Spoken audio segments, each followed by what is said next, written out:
সুমাইয়াস কিচেনে সবাইকে স্বাগতম। আমি আজকে আপনাদের সাথে শেয়ার করব স্পেশাল চিংড়ি ভুনা রেসিপি। আর এই চিংড়ি ভুনাটা এতটাই মজার যে একবার খাবে সে কখনো এর স্বাদ ভুলবে না। আমি চেষ্টা করেছি আপনাদেরকে খুব সহজভাবে কিন্তু ভীষণ মজা করে এই রেসিপিটি দেখানোর। আশা করি রেসিপিটি আপনাদের কাছে অবশ্যই ভালো লাগবে। ভালো লাগলে আমার চ্যানেলটি সাবস্ক্রাইব করতে অবশ্যই ভুলবেন না। তো চলুন দেখে নেই এই রান্নাটি করতে কি কি লাগছে পুরো প্রস্তুত প্রণালী।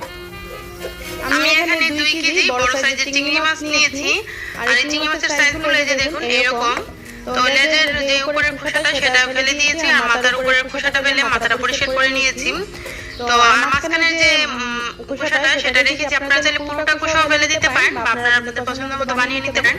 মাছগুলো আমি ভালোভাবে ধুয়ে পানিটা ঝরিয়ে নিয়েছি। আর এদিক দিয়ে আমি চুলায় একটা প্যান বসিয়ে দিলাম। প্যানটা গরম হওয়ার পর এখানে 1/2 কাপ তেল দিয়ে দিচ্ছি। যেহেতু মাছের পরিমাণটা বেশি তাই তেলের পরিমাণটা এখানে আমি বেশি দিলাম, 1/2 কাপ দিলাম। তো তেলটা যখন গরম হয়ে যাবে তখন দিয়ে দিব এখানে পেঁয়াজ কুচি।